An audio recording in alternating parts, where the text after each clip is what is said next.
Welcome, seeker of hidden truths. Before we begin, I invite you to take a slow breath and feel the warmth of the sun upon your skin. For what I am about to share is not merely history, not mythology, but a memory buried deep within your very being. You were never meant to stumble upon this by accident. Something within you led you here, an echo older than language, a whisper older than time itself. Today we will walk together into a forgotten story, one that carries the pulse of creation, the light before all lights, the story of Ra. Before starting today's story, please give me a like, a share, and a channel subscription. Because it's free, it helps me have more motivation to continue with the following videos. Thank you. Part 1. The Forgotten Light. They told you Ra was just a myth, a primitive sun god worshipped by a people lost to sand and stone. They said it with a tone of dismissal, as if to believe otherwise would be foolish. And for centuries we accepted this. We learned about pyramids and hieroglyphs in classrooms, heard tales of pharaohs and mummies, and we nodded when they told us that the people of ancient Kemet, what we now call Egypt, were only primitive stargazers, desperate to explain the world with stories. But what if that is not the truth? What if Ra was never a myth, but a memory, a coded message carried through stone, sound, and light? Long before our modern religions and sciences, before temples turned to ruins and stories became legends, there was a truth so simple, so profound, it frightened those who sought to control it. This truth is this: light is alive. Not the light we see with our eyes, but the first light, the conscious pulse that breathed the cosmos into being. The ancients called this Ra, not because they were worshipping the sun in the sky, but because they recognized something deeper, that the sun was the face of a greater intelligence, a gateway through which the source itself spoke. Power fears clarity. For if you knew that the same spark that ignites the stars burns within your soul, who could control you? If you understood that the radiance you see every morning is also the radiance you carry within, how could fear rule your life? And so the story was buried. Ra was turned from memory into myth, from code into superstition, from sacred science into cartoon. They reduced the infinite to a god with a bird's head and told us to laugh at it. They trained us to look outward for the divine and never inward. Yet something remarkable is happening. The memory is stirring. You feel it in moments you cannot explain, in the stillness of dawn, in a whisper during meditation, in the strange pull you feel when you hear the word Ra. It is not curiosity, it is recognition, and in this recognition lies the key. The truth of Ra was never meant to be studied like a history book. It was meant to be remembered, like a song your soul already knows. Part 2. The Language of Light. Imagine for a moment that everything you have ever been taught about light is incomplete. We are told it is energy, measurable in wavelengths and photons. It warms our skin, nourishes plants, and defines the rhythm of day and night. But what if light is more than physical? What if light is also intelligence? The ancients of Kemet did not merely look at the sun and see fire. They saw a living library. Every ray of sunlight, to them, carried codes, patterns of divine order whispering to those who knew how to listen. Today, science begins to glimpse what the ancients already knew. Light affects consciousness. Photons are not only energy, they are messengers. Quantum biology suggests that light interacts with DNA, activating dormant potentials and guiding cellular processes beyond mere survival. For the priests of Ra, this was no speculation. Their temples were built as instruments, designed to align with solar events so precisely that, at certain moments of the year, beams of light would strike a single glyph hidden deep within stone corridors. This was not decoration, it was instruction. Light, to them, was language. These sacred sites, now ruins for tourists to photograph, were once laboratories of the soul. The high priests were not clerics but scientists of spirit, experimenting with vibration, sound, and solar alignment. They knew that chanting specific frequencies at exact moments of light would unlock memories buried in the human soul, memories of our origin, our purpose, our destiny. The myths of Ra sailing his solar bark across the sky were not bedtime stories. They were blueprints for inner awakening. Sunrise symbolized the rising of awareness, sunset mirrored the descent into the underworld of shadow and chaos, and each new dawn promised rebirth. Consider this: every day of your life, you rise under the same sun. You eat what it grows, You breathe the air its light sustains. And yet, how often do you consider that the sun may be speaking to you? That beyond heat and brightness it transmits information. The ancients believed the sun carried frequencies that nourished not just the body but the soul. They called these light codes, subtle patterns woven into sunlight, capable of awakening intuition, accelerating healing, and guiding consciousness into higher states. But modern culture mocks this. We are taught to dismiss anything unseen, to trust only what instruments measure. And in doing so, we have silenced our oldest sense, the ability to feel resonance. The ancients navigated by this resonance. They knew when the veil between worlds grew thin, when solstices and equinoxes opened doorways, when the very fabric of light shifted and encoded new instructions. To them, Ra was not a distant god. Ra was the living pulse of creation, present in every photon, calling each soul to remember what it is. This is why you feel drawn to the sun, why its warmth soothes you, why dawn feels like rebirth. It is not sentimentality, it is memory. Somewhere inside, your soul recognizes the light, not as something external, but as itself. And once you realize this, the entire relationship you have with the divine changes. You stop worshiping and start listening. You stop seeking outside and start awakening within. You begin to understand the light has always been speaking. The question is, are you ready to hear? Part 3, the descent into darkness. Every evening as the sun slipped beyond the horizon, the ancients of Kemet did not see an ending. They saw a passage. They believed Ra, the pulse of divine light, descended into Duat, the shadowed realm beneath creation. Here in the underworld, Ra confronted chaos itself, personified by the great serpent Apep, the devourer of order. To the uninitiated, this was just another myth. To the initiated, it was the soul's map. Every night, Ra's light vanished not to die, but to be tested, reforged, and reborn. The ancients were not naive about darkness. They did not paint chaos as pure evil, nor shadow as something to flee. They understood something our modern world has forgotten. Chaos is the crucible of awakening. Without challenge, there is no clarity. Without dissent, there is no ascent. In the myth, Ra faces Apep not as punishment, but as preparation. The nightly battle was a cosmic mirror, teaching initiates that within every human heart lies a serpent of fear, doubt, and fragmentation waiting to be faced. Think of the moments in your own life when everything you thought you knew collapsed. The heartbreaks that shattered you, the losses that hollowed you, the nights you lay awake, wondering if you'd ever see light again. Those were your Duat. And though they felt like endings, they were passages. Every confrontation with shadow strips away what is false. It tests you, refines you, prepares you to rise, not untouched, but transformed. Ancient texts speak of 12 gates Ra must pass through each night, each guarded by a challenge, each stripping away a layer of illusion. This was not random symbolism. The 12 gates reflected 12 stages of transformation, the inner initiations every soul must face on its path to wholeness. Fear, pride, attachment, deception, each gate revealed what still bound the soul to illusion. Only by passing through did Ra, and thus the initiate, emerge whole and renewed at dawn. This myth carried a radical truth. Darkness is not the opposite of light, it is its proving ground. Without shadow, light is theory.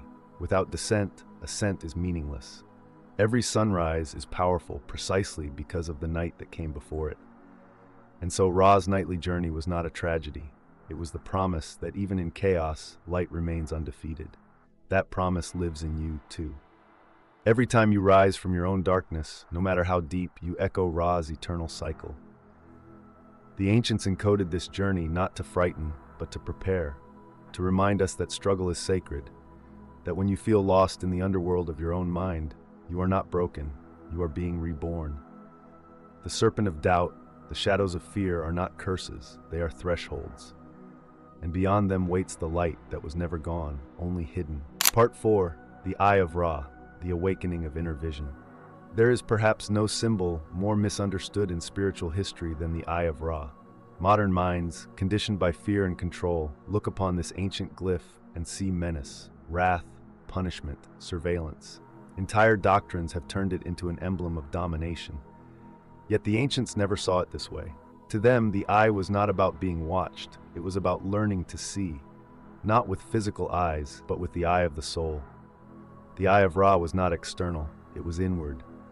It was the inner flame of awareness that pierces illusion and discerns truth without needing proof. From the moment we are born, we are taught to trust the senses alone. We are taught that reality is what we can measure, see, touch. Intuition is dismissed, dreams are ridiculed. The quiet knowing in the gut is overwritten by noise and logic. And so we grow blind, not because we cannot see, but because we have been taught not to trust what we see inwardly. The Eye of Ra calls us to reclaim that sight. It whispers, look beyond the surface, look beyond appearances, see what is hidden, not with doubt, but with remembrance. In ancient teachings, the Eye of Ra was not merely a drawing on temple walls. It was a living force, an extension of Ra's consciousness itself. The myths speak of the eye traveling through realms to restore balance, to illuminate hidden truths, to confront deception and heal fragmentation. To the initiates, this was more than story, it was training.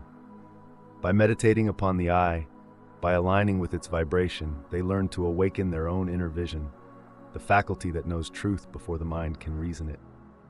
You have felt this eye before. That quiet certainty when something felt wrong though appearances said otherwise. That unexplainable knowing that someone was genuine or not. That dream that carried a message too precise to dismiss. These are not accidents. This is the eye opening.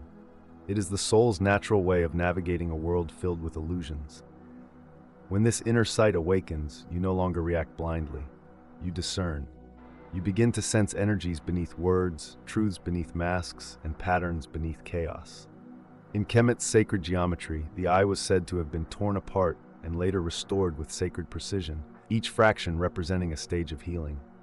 This was not random mathematics, it was metaphysics. It revealed that wholeness is never about perfection, but alignment. Even restored, the eye was not fully whole. It carried a mystery, an invitation to trust the unseen. And so it is with us. Awakening is not about knowing everything. It is about seeing clearly enough to walk in alignment with the truth that is present now. When the eye opens within you, something fundamental shifts. You stop seeking permission from the outer world to trust what you already know. You begin to live guided not by fear, but by resonance. And in this resonance, the myths dissolve, the control structures crumble, and you remember, the divine has always been whispering, not from above, but from within. Part 5, Ra and the Oneness, Beyond Myth, Beyond Gods.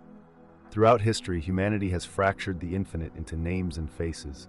Zeus, Odin, Vishnu, Christ, countless masks upon the same mystery. We inherit religions as if they are separate rivers, but beneath them all flows the same ocean. The ancient initiates of Kemet understood this long before dogma divided the world. To them, Ra was not a god among many. Ra was the field itself, the silent awareness behind every form, the light behind every sun, the life within every heartbeat. To describe Ra as merely a sun god is like calling the ocean a puddle. Ra was not the orb in the sky. Ra was the life animating it, the consciousness breathing through it.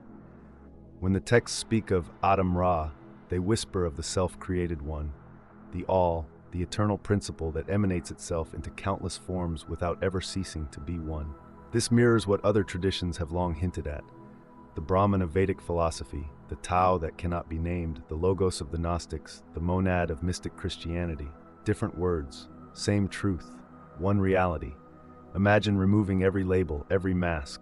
Strip away God, soul, heaven, earth. What remains? Pure awareness, the silent witness that sees through your eyes and breathes through your lungs.